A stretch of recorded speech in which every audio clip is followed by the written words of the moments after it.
మనం కూడా అప్పుడప్పుడు యవనస్తులు కొంతమంది ఏమైనా ప్రార్థన చేస్తారంటే, ప్రభువా పవిత్రంగా బతుకుతా, పరిశుద్ధంగా బతుకుతా, ఇది చేస్తా, నీ కొరకు అది చేస్తా, మన వల్ల ఏమీ కాదు అని ఎప్పుడైతే మనం గ్రహిస్తామో, ఎప్పుడైతే ఒక నిజమైన ఆత్మీయుడు, నిజమైన యవనస్తుడు నా చేత కావట్లేదయ్యా, జయించలేకపోతున్నానయ్యా అని ఏడుస్తుంటాడో, మాటి మాటి దేవుని మీద ఆధారపడతాడో, అప్పుడు ప్రభు వాడితో చెప్పే మాట, నేడు నీవు నాతో కూడా పరదేశులో ఉందువు.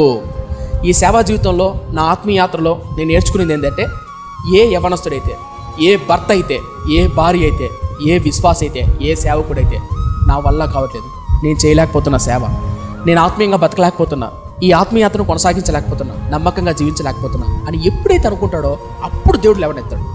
ఎప్పుడైతే మనం గర్వపడుతుంటాం, నేను పాడతా, నేను చేస్తా, నాకు అవకాశమే, నేనంటే ఏంటో చూపిస్తా, నేనంటే ఏదో నిరూపిస్తా అన్నట్లు సరే, వాడిని దేవుడు ఎప్పుడు వాడుకోలేడు. మీరు ఎప్పుడైనా అబ్జర్వ్ చేశారా? ఇర్మియా రా నా సేవ చేయాలన్నాడు. ఇర్మియా ఏమన్నాడు? అవును ప్రభు సేవ చేయాలా, వస్తాను రా, కమండు అన్నాడా? నేను బాలున్నాయా.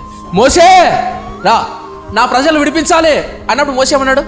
నత్తివా అన్నయ్యా, నా వల్ల కాదయ్యా.